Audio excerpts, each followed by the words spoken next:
The Hawkeye game is over, but the conversation is about to begin. It's time for the Black and Gold Rush with Travis and Ross.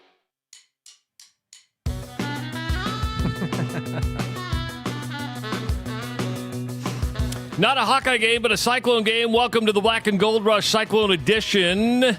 You just watched it finish up as Iowa State loses to Arizona State 24-19. If you're listening on the audio stream at therushradio.com, on the Rush Radio Android app or the TuneIn app, thank you so much. If you're watching on YouTube this afternoon, make sure to hit that subscribe button. Go ahead and give this video a like. Start leaving your comments in the comments section.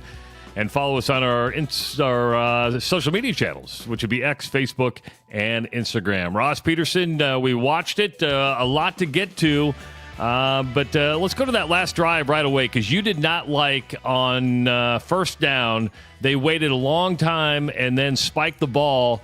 And I think Iowa State could have got a playoff there. And I'm with you on this one. You know, and it's hard because you have no idea that the officials are going to stand there for that long. And it took the chain gang a while to get up there.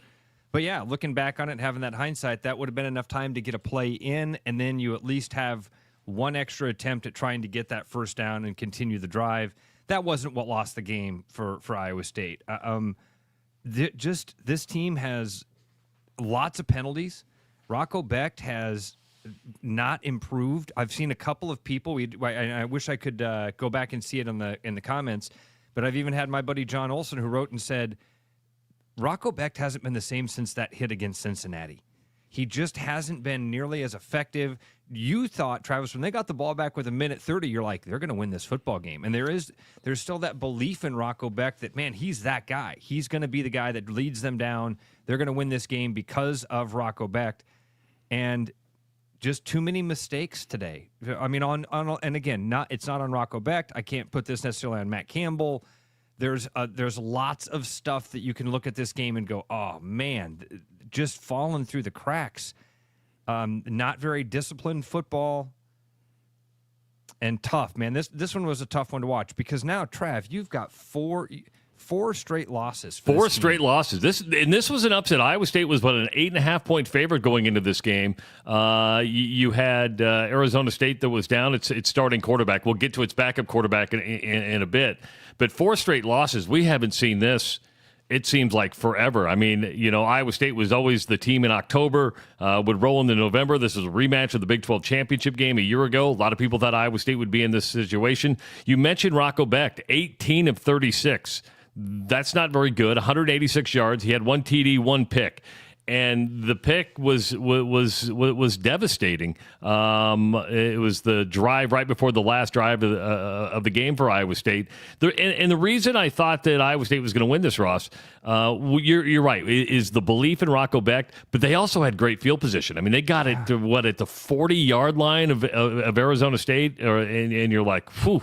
This team's gonna. That's enough time and enough and short amount of yardage for Rocco to do something, and they just couldn't make anything click on that last drive. I mean, even, you know, Travis, the mistakes are kind of running through my head right now, and I have mistakes, the problems, the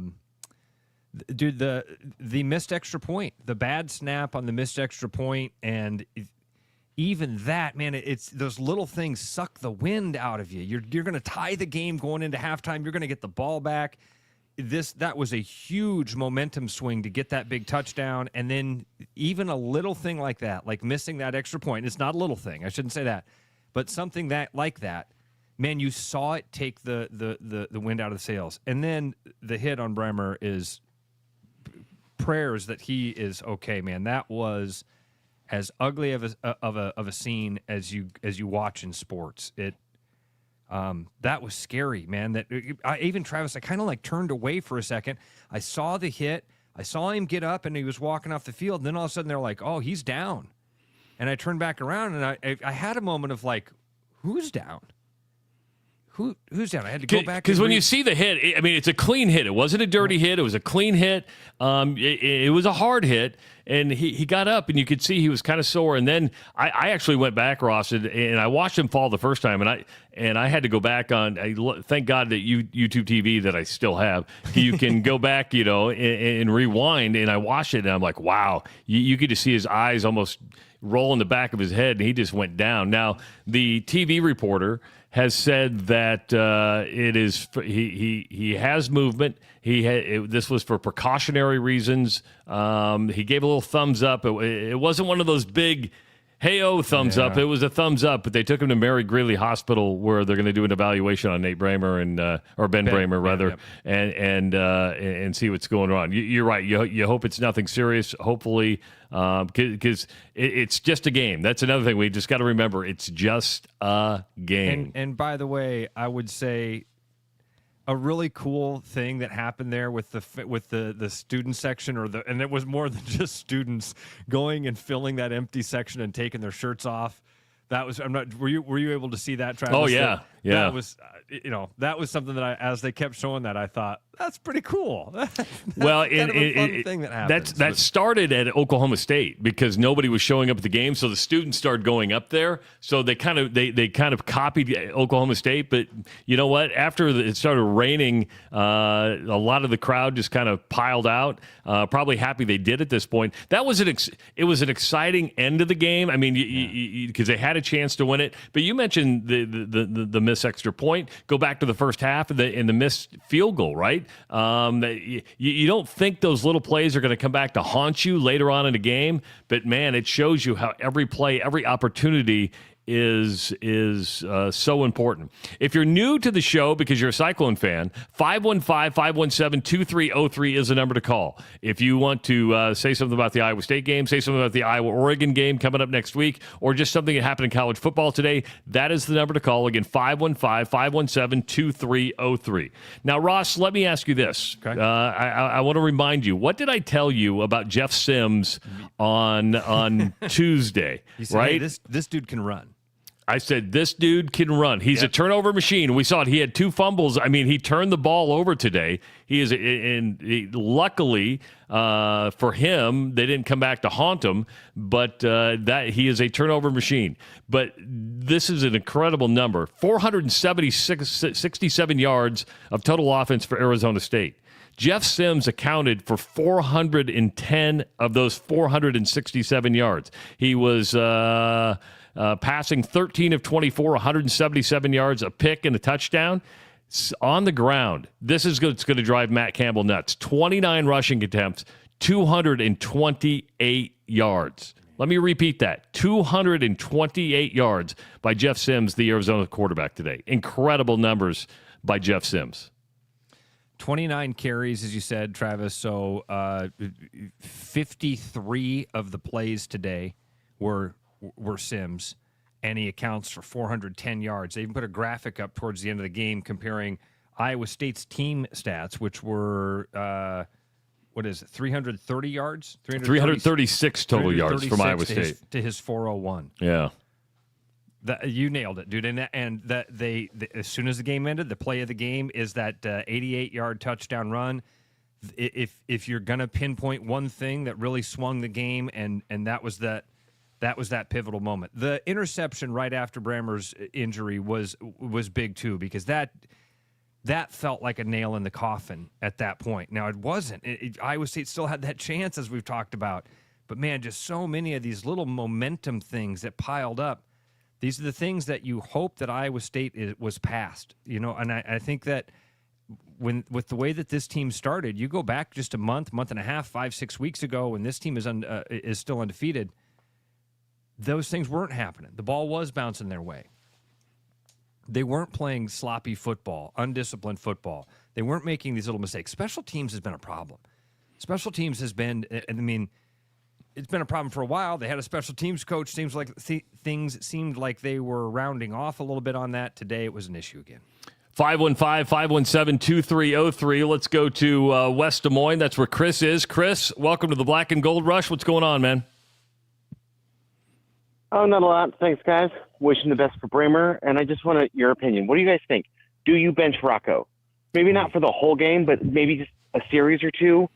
Let Mansky try. I don't know. Just Rocco's not it right now. He's Rocco frickin' Becht. I mean, the guy has been rock solid since his freshman year. I know where you're going with this, But you don't bench a guy for a series or two. I mean, you ride or die with him. He's a captain.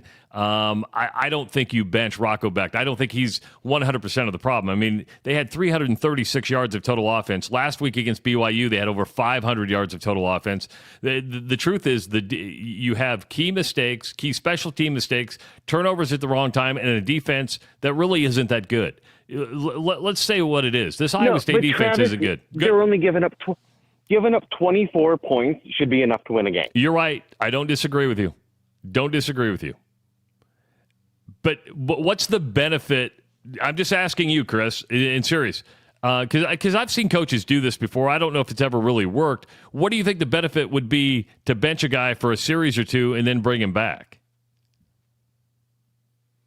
They did it with Brock several times. It's like in the Iowa game was in in 2021, where they benched him for a series or two, and then let him come back in.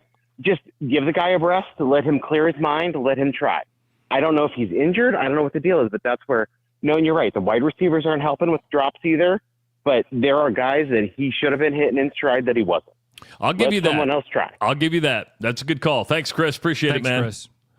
515-517-2303. Let's go to Nick, who's in Des Moines. Nick, welcome to the Black and Gold Rush. What's going on?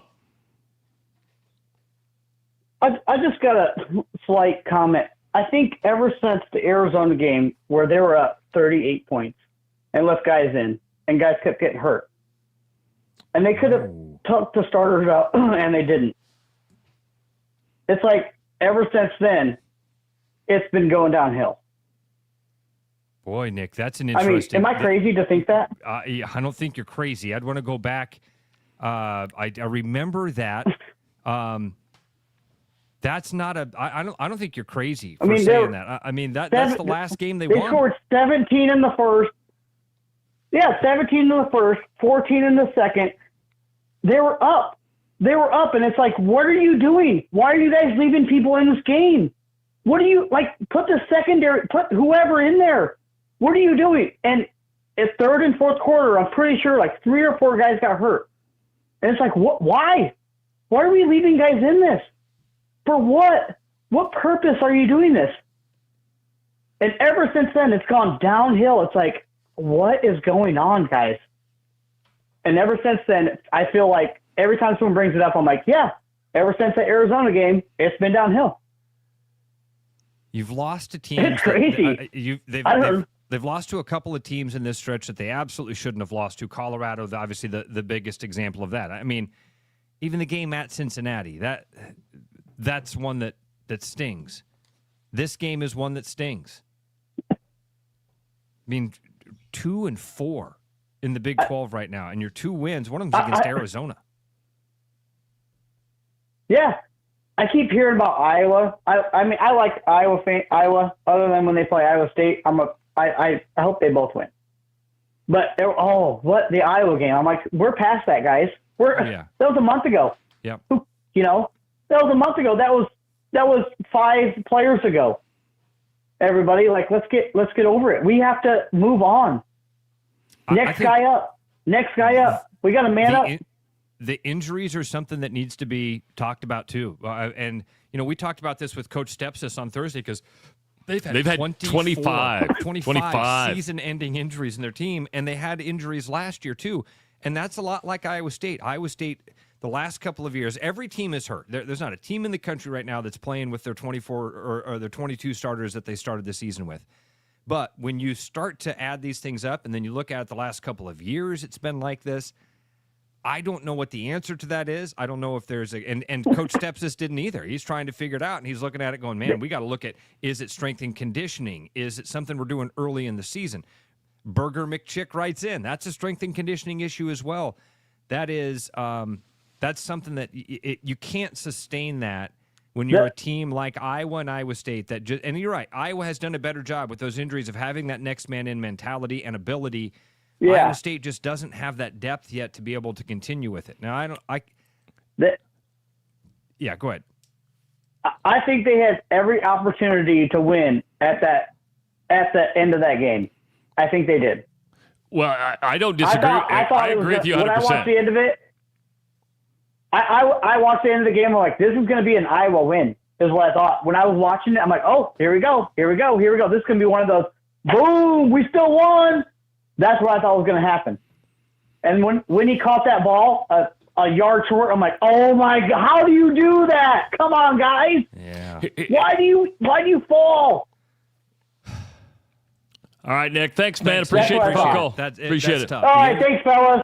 The end of that game felt very familiar. When you got fourth and 6, and you get a 5-yard pass. You know how winning is contagious, losing is contagious as well. You know, I thought they were going to drive down and score on that last drive, but you watch that last drive, and there was a sense of urgency, but I didn't see a lot of confidence. You can kind of feel that. You can kind of get a feel, and I know it's cliche to say that, but it is. I mean, it can be contagious. They've lost 4 in a row now, which is absolutely crazy. Let's go to Jim in Des Moines. Jim, welcome to the Black and Gold Rush, live from the Iowa Lottery Studios. What's going on, Jim?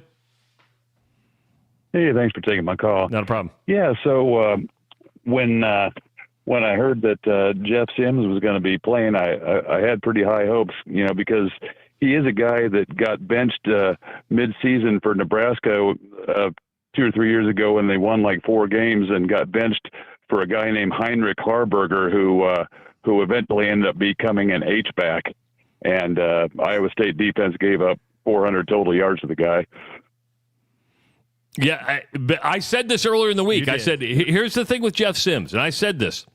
And the reason he got benched at Nebraska was because he turned the ball over all the time. He freaking turned the ball over all the time. He had 2 fumbles today. He had an interception. They followed him here because he left Nebraska, went to Arizona State, and he wasn't a starter. He was a backup. Serviceable backup, obviously. But where he kills people is with his legs. 228 yards rushing.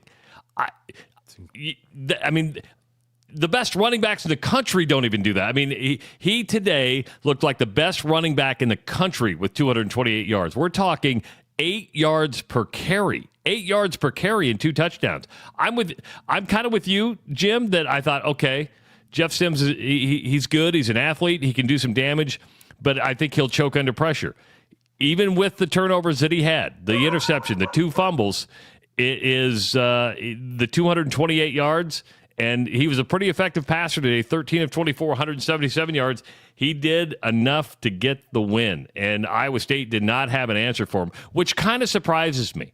I thought they would have had a better answer for him, but they couldn't get to him, just could not get to him.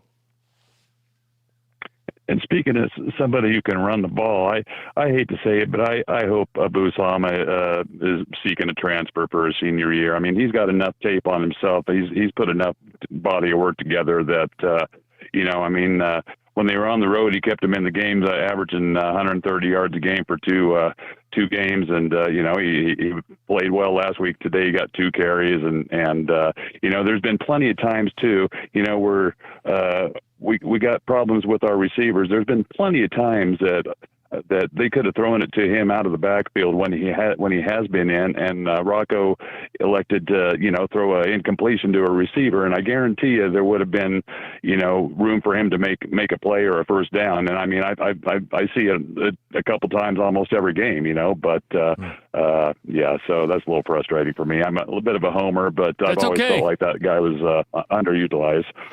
Thank you so much, Jim. Appreciate the phone call. Real quick, is this the gym I had a beer with the other day? Oh, yeah. Hey, did you try those tortillas? Yeah, I loved them, man. Thank you so much. Thanks, awesome, Jim. Thanks a lot, dude. The thing about Abu Sama that kind of conflicts me is he's so inconsistent. And maybe he doesn't get the shot, but Hansen is just consistent every time he's in there. Hansen had 18 carries today, 113 yards. That's, 6.3 yards per carry. You like consistency. Sama's not consistent, or does he not get enough chance to be consistent? It's hard to say today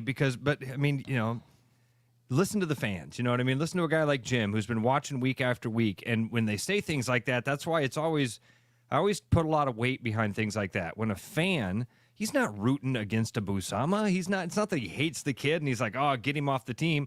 No, he's looking at it saying he can't do the job anymore. He's not doing what we needed him to do. And really, what you're asking Busama to do is get in there and spell Hansen a little bit, right? Give him a little bit of a breather. And they even talked about today that they repeated that thing that you and I had said very early in the season of like, man, this is really nice to have two running backs that can do this for you. You can get a little bit of a break when you've got another guy like this. If he's not able to perform like that, and it does seem when you're only getting 2 carries, when you're not getting the ball, when you're in open space, there's something there. They've lost some trust in him on the sideline. 515-517-2303. Let's go to North Liberty. That's where Aaron is. Aaron, welcome to the Black and Gold Rush live from the Iowa Lottery Studios. What's going on? Hey, how you both doing? Travis, Ross, how you guys doing? Good. Doing good, buddy. Thanks for calling. Oh, no problem. Hey, I just have a question for you guys. 2 questions. When is the last time that 2 teams that in the non-conference season?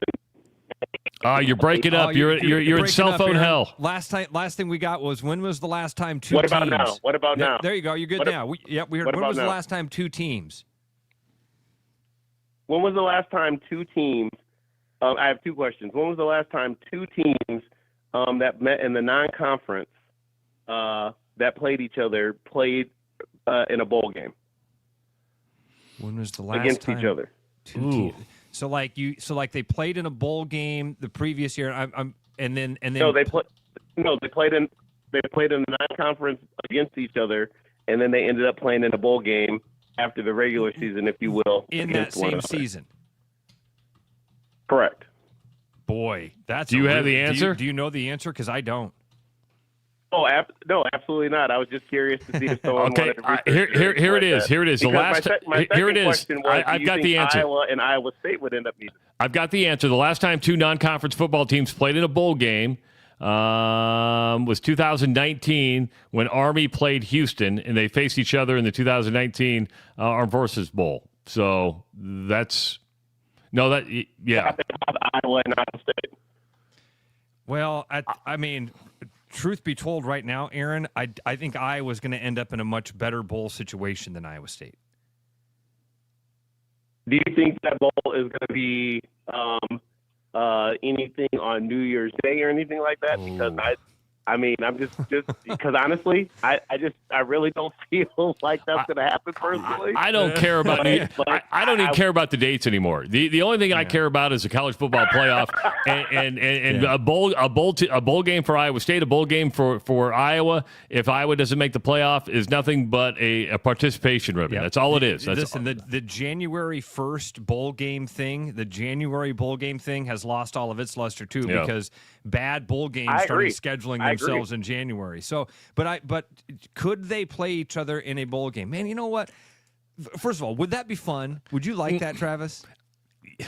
How about this is a wishy-washy Pollyannish answer. The state gets behind a lot of that stuff. How about yes and no? Behind a lot of that. How about yes and no? Can I say yes and can I say no at the same time? I think it's the right answer to say. Okay. I'm going to say no.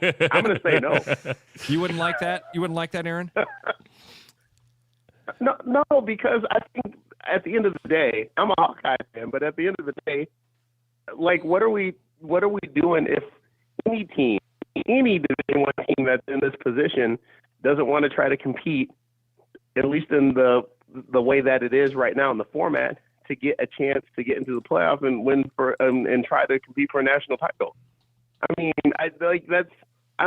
because honestly, a lot of stuff gets covered up with like wins and stuff, and I'm like, I'm sitting there saying to myself, where do we draw the line at just the mediocrity thing? And I've been saying it throughout the year, but it's just, or even throughout as a fan watching, and I'm sure both schools or any school would want to feel like, hey, we want a legitimate shot. And I know that that's not realistic for everybody, but if you've got the means to do it and the means to try to go after it and achieve it, especially the way NIL is, we shouldn't want to settle for, any team shouldn't want to settle for just like a mediocre bowl or not at least trying in this format to get into the playoffs, Yep. All right. Thanks, Aaron. Appreciate your call, man. Thank you. I Good appreciate stuff. it, guys. Have a great one. Thanks. 515-517-2303. Jim's on hold. He wants to clarify his comment when he comes back. But again, Iowa State loses to Arizona State 24-19. The fourth straight loss for the Cyclones. They head on the road next week to play TCU. It could be 5 in a row. It's a very strong possibility. Then it's Kansas and Oklahoma State to end the season. TCU is going to be a tough one at TCU. It will be. And Kansas will be a tough one because they have a running quarterback and they can put up yards. It is the Black and Gold Rush live from the Iowa Lottery Studios. We got a 1-minute break. She's on the 17, the 45, the 29, and she scores big cash prizes from the Iowa Lottery by matching her numbers to the winning numbers on the new Iowa Blackout Scratch Ticket. Now she's entering for a chance to win an Ironman Suite experience at Kinnick Stadium, plus other fun VIP prizes. That's the best touchdown dance I've ever seen. Make the biggest play of the season today. Enter and see rules at ialottery.com/VIP. My name's Gary Presnell, and I'm a residential home mortgage banker for Northwest Bank in Des Moines Metro Market. I've been financing people's homes for over 25 years, and I'm an expert in financing VA loans, FHA loans, IFA loans, and new construction homes. This is my cat Norm. Norm knows football, but he doesn't know mortgage, and that's where I come in. There are a lot of Tom, Dick, and Norms out there doing loans. So don't just trust anyone with your home loan. I'm your local, trusted, experienced expert. Call Gary at 515-975-6767 or find his profile at nw.bank. Member FDIC, Equal Housing Lender. You like listening to Travis and Ross talk about the Hawkeyes, so tune in when they talk about everything else. Listen to The Rush with Travis and Ross every day on therushradio.com, YouTube, the TuneIn app, and wherever you get your sports content. Welcome back to the Black and Gold Rush live from the Iowa Lottery Studios. This is a Cyclone edition as Iowa State loses for the fourth straight time at home, too. A home loss, back-to-back home losses as they fall to Arizona State 24-19 at Jack Trice Stadium. I'm Travis Justice. He's Ross Peterson. Let's go back to the phones at 515-517-2303. And I know what Jim's going to say here because I think I heard Jim correctly. He wants to clarify his comment. Go ahead, Jim. Well, yeah, I wanted to make sure that folks that were listening understood that I wasn't criticizing Abu Sama or saying that I wanted him to transfer. I was saying I would like to see him transfer for his own opportunities because I don't feel like he's getting opportunities at Iowa State. And you said, Travis, you threw that out there. You said, does he not get enough chances to be consistent? Well, against Cincinnati and let's see, the game before Brigham Young, I can't remember what it was, but Colorado. Anyway, Colorado. Yeah. He gained 100 yards against Cincinnati and 170 against Colorado. He's got two of the top 15 rushing per game performances in Iowa State history. And you asked the question, does he not get enough chances? Well, I mean, I could tell you about how many times that he's been in. They put him in. The line gets blown up. He gains 0 yards, and they pull him out. And then the very next series they'll put in Hansen, and the line will plow open hole that you could drive a semi truck through. And I mean, I'm not just being biased about this. I watch all these games, and but in terms of consistency, you said consistency. I mean, he averaged 130 yards per game in the two games where he had opportunities to be the primary running back. And I mean, I think Hansen's great, but if he's not going to be carrying the ball that much per game, then maybe find a way to get him the ball out of the backfield. He's a talented player, and I just think for his own good, he should look for another opportunity. So, Jim, I'm going to ask you this. I'm glad you clarified that, Jim. I misunderstood that. If you could go with one running back, though, I mean, are you taking Sama or are you going to take Hansen? Well, they seem to. Well, I was going to say they win more when Hansen's playing, but he's been playing the last 2 weeks and they didn't win those games. But if I was going to go with one, I mean, hey, I like Hansen. He's great, but I also will say that he's had plenty of carries where he gained 0 yards, but they don't pull him out immediately. So he does get more opportunities to, and a running back needs to be able to work up a sweat, get into a groove, figure out how the defense is reacting, look for the ways to make something out of nothing. And that doesn't, you can't pick that up when you're getting one or two carries every half, So anyway, yeah. All right, Jim. Thanks, man. Thanks for the clarification. Hanson's great. Hanson's great, and I'd tell you what, if Abu Sama wasn't a homer, a local kid, I'd probably be I'd be Hanson's number one fan, But I don't know. I just think it's a waste of talent there. I mean, he only carried the ball two times today. In last week's game, he averaged like 9 yards per carry. He had like maybe 5 carries for 45 yards or something, or 7 for 63 or something like that. But so that's 3 games of good consistency. So yeah, so all right. I don't know. Thanks, but Jim. Anyway, Thanks, guys. Jim. Appreciate Thanks for it. that clarification. We're looking at the season stats, Trav. I'm not sure if you look at the stats are very, very similar between the two of them. Well, you remember Hanson missed 3 games? Yep. Because of the injury. So I think that evens it out. So, but you're right. I mean, they're both talented. I like Hanson better. I don't know why. I know people remember the Kansas State game in the snow, and that lives in their mind. I've always thought that Hanson was just a little bit better. If you made me pick one of them, I'd pick Hanson. But man, you look at the season stats. They 101 carries to 95 carries, 6 carries difference, 44 yards difference. Sama has 101 carries and 544 yards on the ground. Hanson has 95 for 500. Their averages are 5.4 and 5.3. They each have 4 touchdowns. I mean, again, I thought that the idea here was we've got 2 very capable running backs. They have similar skill sets, but not exactly the same. I think somebody said in the chat here, Hanson does a little bit better in pass protection, and So I think I'd go with Hanson of the 2. I'm really glad Jim called in and clarified his Sama comments, because I took that to mean, hey man, I just don't think this kid can get the job done anymore. And that's not what he was saying at all. What he was saying is this guy could get better opportunities somewhere else, and he could get a chance to actually be a featured running back. And I agree with that. I don't want to see the kid transfer either, but I agree with what Jim said there. He's a talented guy, and if he found the right team, he could absolutely be a guy that gets 20, 25 carries a game. I mean, he's done that for Iowa State. I was getting ready to ask you, where does Iowa State go from here? Because I think we can officially say now this season is a disappointment, right? I mean, this season is a major disappointment for the Iowa State Cyclones. Listen, Trav, there's something to address here, because I'll go back to try to find this. Andy wrote something in earlier. It's like, hey, remember earlier in the season, you guys said that by the end of the year, we'd be talking about Iowa State vying for a playoff spot, and Iowa wouldn't be getting any mentions. Yeah, one of the things we screwed up big time, Andy. Yes. We absolutely both thought that was what was going to happen there, that Iowa State was going to – I looked at the schedule after that 5-0 start and thought, man, this team might be a 1-2-loss team. They're going to be in the college football playoff conversation. They're going to be fighting for a Big 12 title all season long. They're going to be right there. The Cincinnati loss was a hiccup. The Colorado loss is the first nail in the coffin. Yeah, that should not have happened. I mean, that of all the losses, that by far is the worst. That stings the most. And now, Trav, even you look at the wins and you go, well, the Kansas State. Kansas State has actually turned it around. They've got a winning record in the Big 12 right now. But the Kansas State loss fell in our perception very quickly. The Kansas State win, I should say. The only other win is against Arizona, who is one of the worst teams in the Big 12.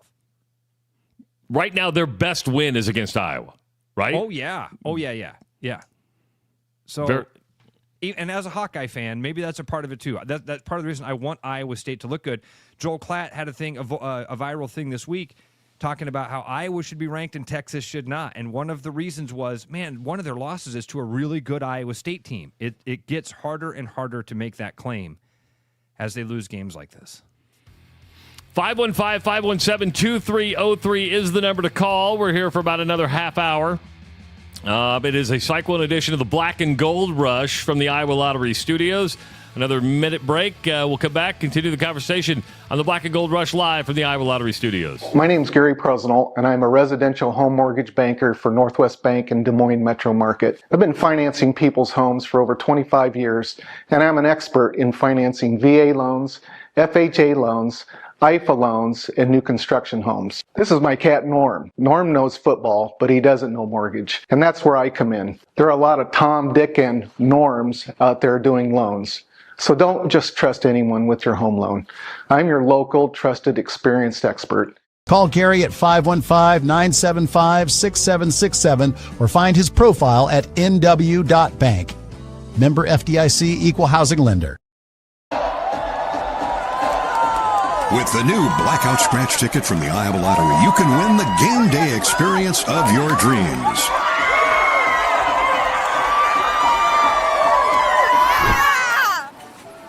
That'll be $5. Enter for a chance to win a VIP experience cheering on the Hawkeyes from the Ironman Suite at Kinnick Stadium.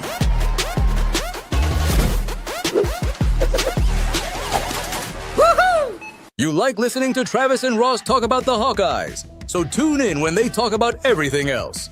Listen to The Rush with Travis and Ross every day on therushradio.com, YouTube, the TuneIn app, and wherever you get your sports content. 515-517-2303 is the number to call. We're live from the Iowa Lottery Studios. Thank you so much for joining us on this Saturday afternoon.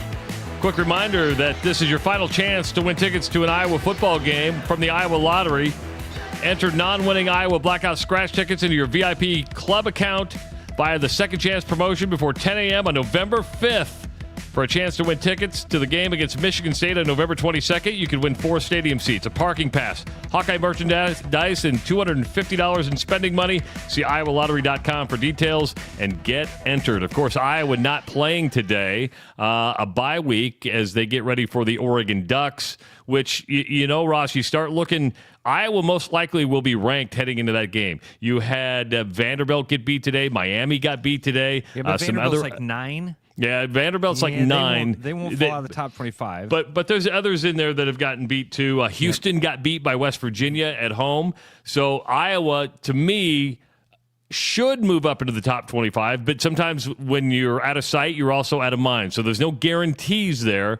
But to me, it would add to the luster of the Oregon-Iowa matchup being the top 25 showdown. Does the Joel Klatt thing help at all? Does that move the needle at all when a guy like that, and I don't know what you'd call him, a heavy hitter, he's a guy that's got a little bit of clout, a little bit of weight, when he puts something out that says, man, Iowa should be ranked. People need to start paying attention to this resume. This is a really good football team. Is that the type of thing that moves the needle at all for them?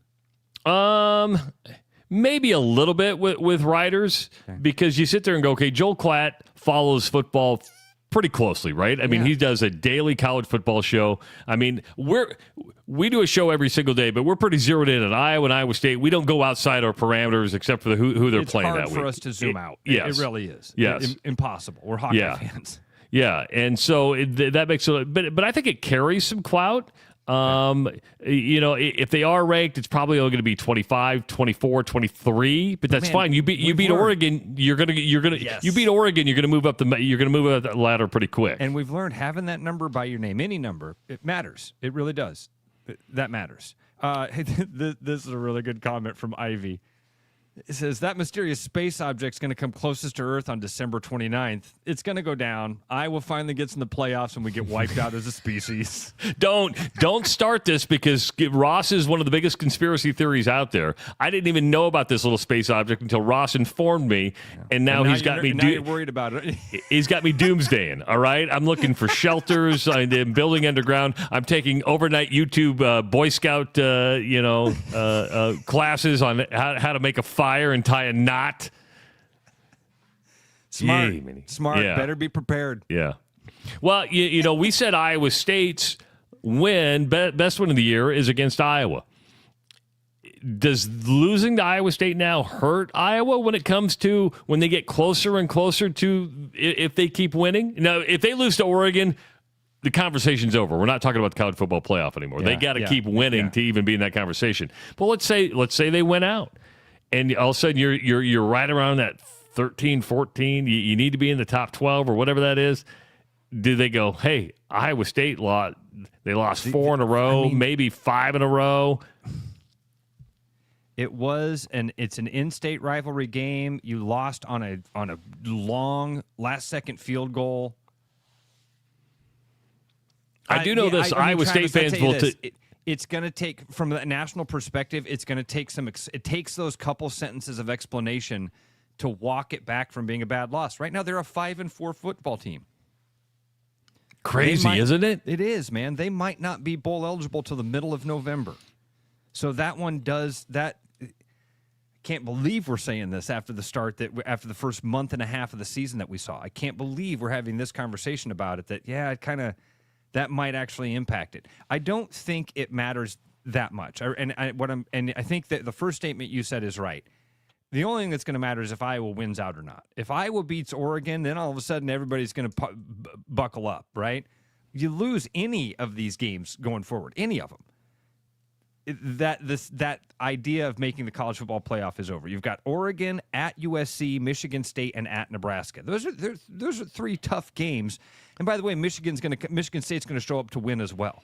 If you're an Iowa fan listening to this right now, you got a game to watch tonight. You have USC playing Nebraska. Okay, you get to see 2 teams that Iowa has on its future schedule. I would recommend watching that to see the level of competition you're going to face. And this is a big one for USC being on the road. It's a big one for Nebraska because Matt Rule has not beaten a top 25 ranked team when he was at Baylor, hasn't done it at Nebraska. So he's 0-18, I think, against the AP top 25 as a head coach. And so it's a big game for both. Lincoln Riley needs a win because, well, he's going to start hearing the chirps, you know? I mean, but I don't know if they can afford to pay him out yet. I don't know if USC had, well, as Ross says, they all got the money. They all got the money. They can make a phone call. All it is picking up the phone. Snoop-a-loop. Will Ferrell, can you help out here, man? Can you help out? Any other Hollywood star that likes to hang out on the sideline? But yeah, because even I had somebody text me today. Is Iowa off today? Yes. And Kirk Ferentz was in Omaha, Nebraska on Friday night watching high school football, looking at a quarterback, Ross. So Braylon Warren is a quarterback. His father was a really good defensive lineman for Nebraska. He played at the Green Bay Packers. And his son has been a starter. Name? Steve Warren. Steve Warren, and he runs actually a football academy in Omaha. Kind of like a Rocco Becht. Yeah, very much so. Yeah, Anthony different positions, but I mean, Rocco Becht's dad, I believe, was a tight end, I believe. Yeah. But I mean, you had Tim. But here's where it is. I mean, think about it.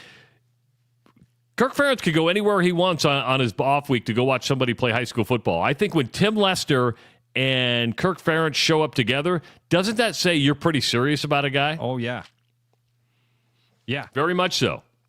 Now, for the Iowa State fans that are listening to the show, because this is a special Cyclone edition, Matt Campbell's in on Warren. Matter of fact, they offered Warren after a football camp in his freshman year where he'd never played a down of varsity football. He just went to the camp, and Matt Campbell made an offer right there. They were the first one to offer this kid.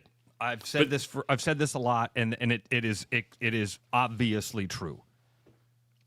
Matt Campbell and Kirk Ferentz have a lot of similarities. There is one particular skill set that Matt Campbell has that is a lot better than Kirk Ferentz, and it is quarterback identification. Yep, identifying quarterback talent, and there's no doubt about that. Matt Campbell has missed on very few quarterbacks. Jacob Park might be one of the few that he's had out there that he's really trusted with his team that didn't turn out to be a fantastic college quarterback. But that was so early in his tenure, too. Yeah, and he had to take those chances on a kid that the talent was there. It was the other things that were in the way for Jacob Park. So even there, he guessed right on the talent. He was just off on some of the culture fit stuff. But if that does, I only say that to say that more than Tim Lester and Kirk Ferentz showing up, I hear that Matt Campbell offered him as a freshman, and I go, that kid can play. Now, to be fair, for those of you that listen to us on a regular basis, you know that we're not big recruiting guys, right? We're not going to break down the potential of a quarterback. But I do want to say this, because somebody probably heard me say, well, his dad played at Nebraska. He's going to go to Nebraska because he lives in Omaha. Pump the brakes, because Dylan Raiola's brother has already committed to play at Nebraska. And I promise you, Dylan Raiola's brother is not coming to Nebraska to be a backup, all right? He's not. So if you're a quarterback and you're like, well, I can go there, but you've got the pedigree, you probably got the promises. I actually think Iowa and Iowa State have a pretty good opportunity to win over Warren, just because what do kids, when you're a top-ranked quarterback, what do you want to do? You want to play. You don't want to go someplace to be a backup. And so if you're like, well, Dylan Raiola's brother's going to be there. He's probably been made some promises. I think Iowa State and Iowa have a pretty good shot at getting Warren. Now, you got to recruit him. And I think it's big when a head coach and the offensive coordinator show up to watch you. And I think that, if Tim Lester's really running this offense for Iowa, that says a lot, because he's like, hey, coach, I need you to look at this guy, right? Yes. And we talk to Todd Stepsis all the time. That was his shot. That's the only time he gets to go watch him. You get to watch a guy once, and you're like, okay, I'm going to go watch him. And he did that on Friday night. But, so that's where we stand with that. But I would watch the USC-Nebraska game tonight, because those are two teams that Iowa has coming up, and we're going to be watching those teams closely, because they could stand in the way. Now, Oregon stands in the way. Oregon's off this week too. That'd be the interesting part, Ross, is that both these teams, both teams have bye weeks. And so that's extra time to get ready, extra time to understand. But Oregon is beatable. Oregon got beat at home by Indiana. They didn't kick the crap out of Wisconsin. Wisconsin gave them a good game. I think we are potentially, I don't want to make any guarantees, I think we're potentially looking at what could be a really, really fun game next week. I mean, listen, if Iowa beats Oregon next weekend, it is going to be mayhem. I mean, the expectations, the hope of Hawkeye fans, which really kind of died early on. They lost to Iowa State, and I think a lot of Hawkeye fans saw losses to Indiana and Ohio State and Penn State looming, and thought this isn't going to go well for us. And of course, it has gone well. You beat Penn State. You got that win that you had to get. I threw in Ohio State there. I don't know what my brain's thinking. Ohio State kicked the crap out of Penn State today. It was 38-14. Penn State's in some bad hurts. And speaking of that, some of these teams that have jobs open might be finding it hard to get a coach they want, because they're all getting signed. We'll talk about that when we come back. 515-517-2303. You're leaving me? I told you I got to get out. I got to go show a house. You said you were going to... I'll stick around for another 10, 15 minutes. Yeah, okay? We're only going to go 15 minutes is what I was going to do. I got to get out of here, go show a house. Yeah, 4:45 is when we're going to get out of here. All right, sounds good. It is the Rush Radio Show, powered by Willis... we're in the Iowa Lottery Studios today. She's on the 17, the 45, the 29, and she scores big cash prizes from the Iowa Lottery by matching her numbers to the winning numbers on the new Iowa Blackout Scratch Ticket. Now she's entering for a chance to win an Ironman Suite experience at Kinnick Stadium, plus other fun VIP prizes. That's the best touchdown dance I've ever seen. Make the biggest play of the season today. Enter and see rules at ialottery.com/VIP. My name's Gary Presnell, and I'm a residential home mortgage banker for Northwest Bank in Des Moines Metro Market. I've been financing people's homes for over 25 years, and I'm an expert in financing VA loans, FHA loans, IFA loans, and new construction homes. This is my cat Norm. Norm knows football, but he doesn't know mortgage, and that's where I come in. There are a lot of Tom, Dick, and Norms out there doing loans. So don't just trust anyone with your home loan. I'm your local, trusted, experienced expert. Call Gary at 515-975-6767 or find his profile at nw.bank. Member FDIC Equal Housing Lender. You like listening to Travis and Ross talk about the Hawkeyes, so tune in when they talk about everything else. Listen to The Rush with Travis and Ross every day on the rushradio.com, YouTube, the TuneIn app, and wherever you get your sports content.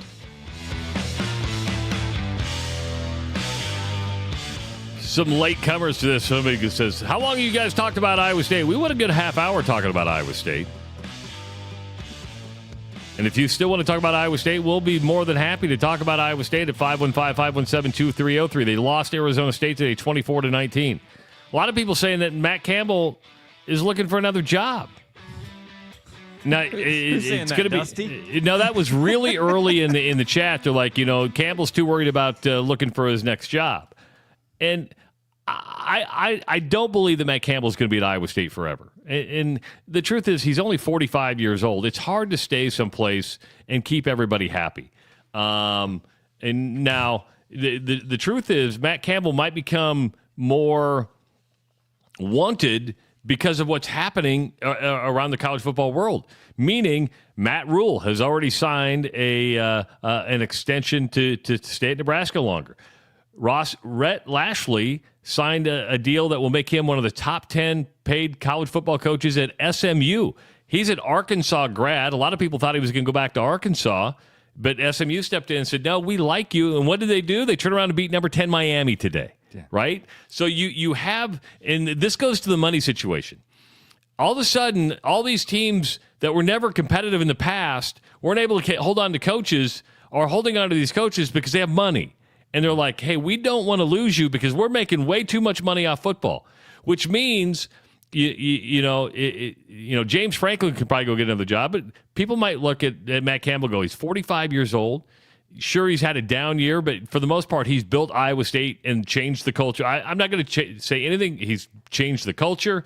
He's brought in some really, really good football players. Just because you have a down year doesn't mean you're not going to be wanted. I have not heard any Iowa State fan who doesn't appreciate what Matt Campbell has done.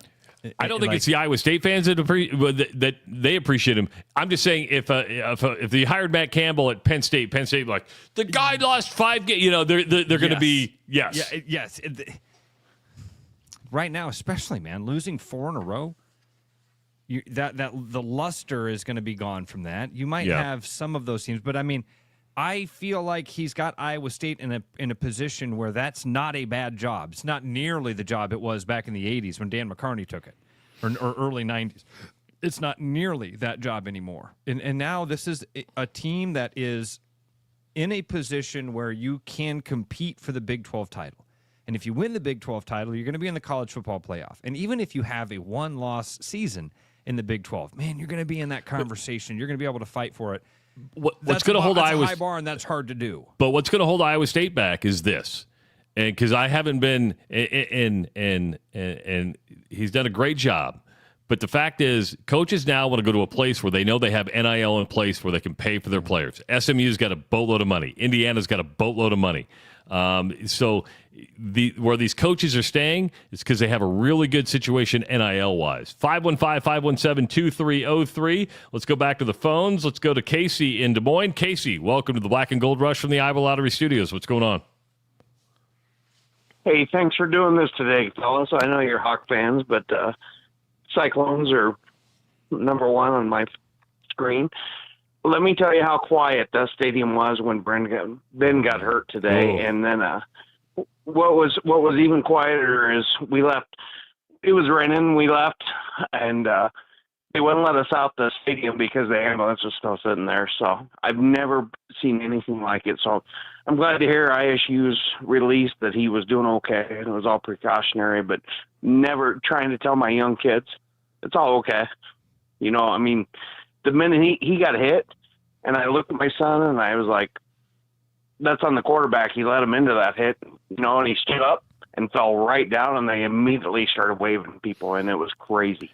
The hit wasn't the scary. But thanks for doing this. Thanks, Casey. Not a problem, Casey. The hit wasn't one of the scariest things I've seen in football. When he fell, that was one of the scariest things I've seen. Dude, I've never seen anybody fall like that. I've seen it one time, dude, and you know who it was? And I hate to even say it because I'm glad. Thank you, Casey, for telling us because I had not seen that the university released that he's doing okay and that was precautionary, and that's terrific news.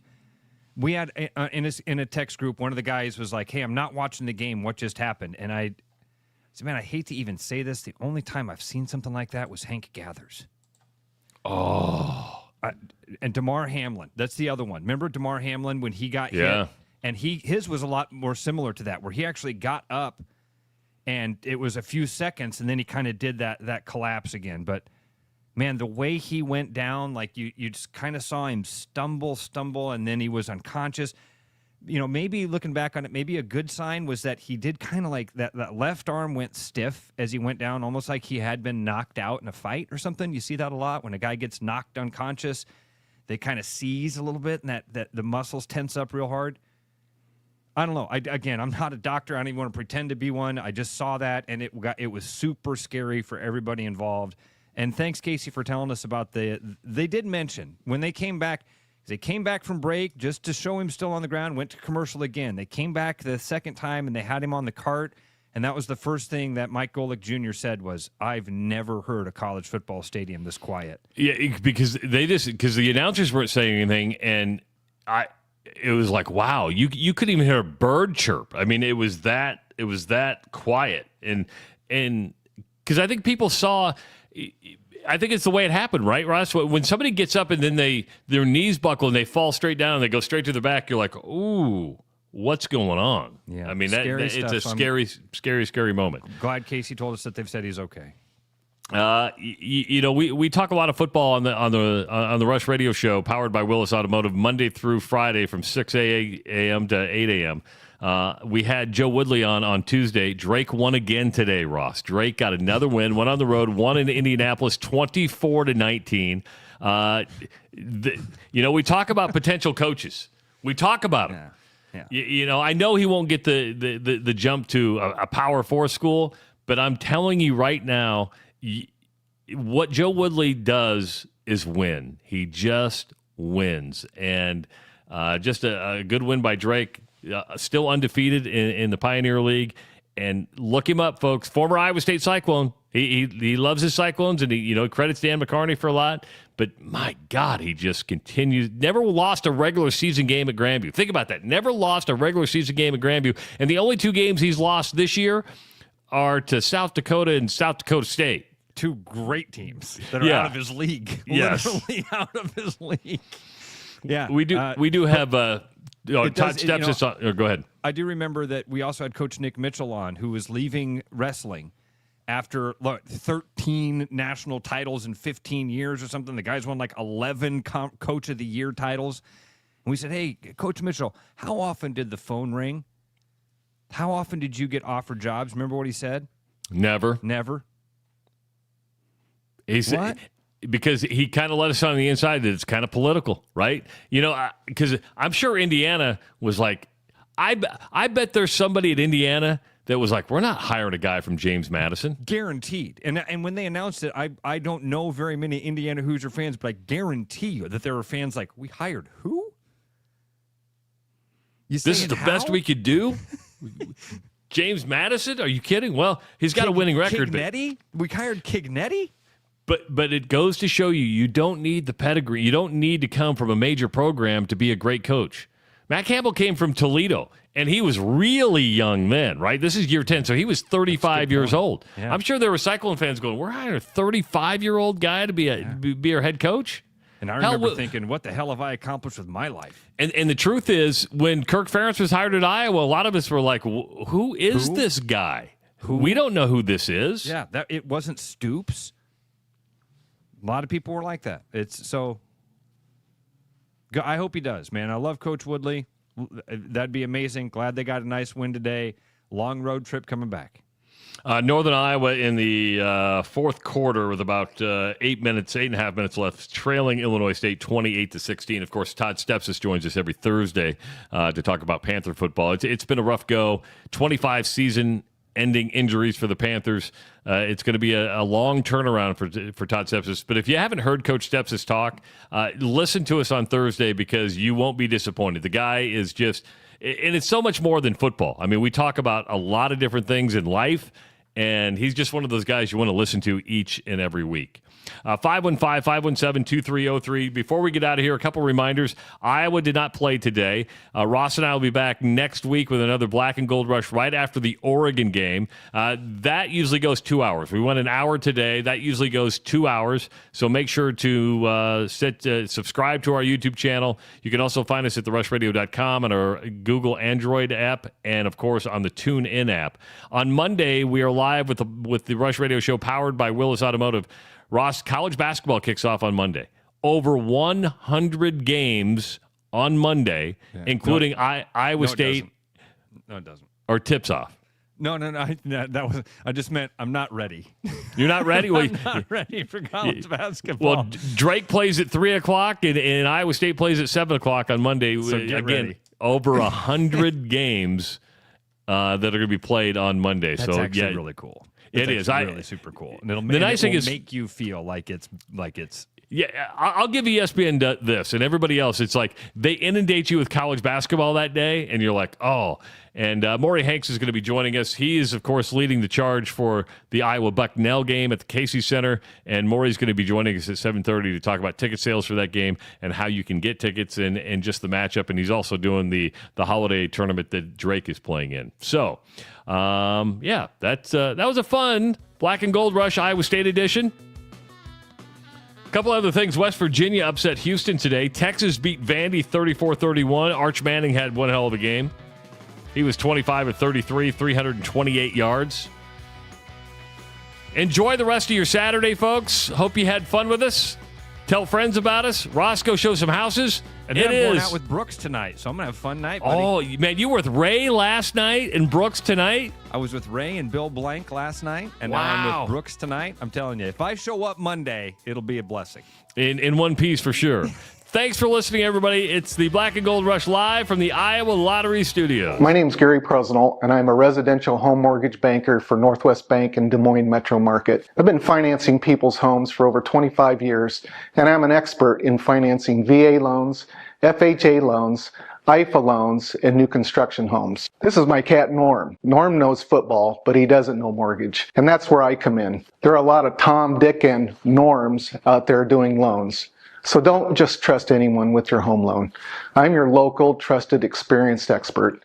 Call Gary at 515-975-6767 or find his profile at nw.bank. Member FDIC Equal Housing Lender. With the new Blackout Scratch ticket from the Iowa Lottery, you can win the game day experience of your dreams.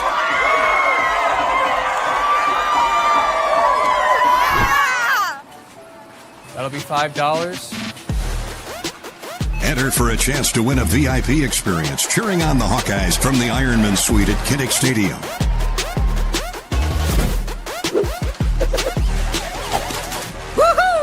You like listening to Travis and Ross talk about the Hawkeyes, so tune in when they talk about everything else. Listen to The Rush with Travis and Ross every day on therushradio.com, YouTube, the TuneIn app, and wherever you get your sports content.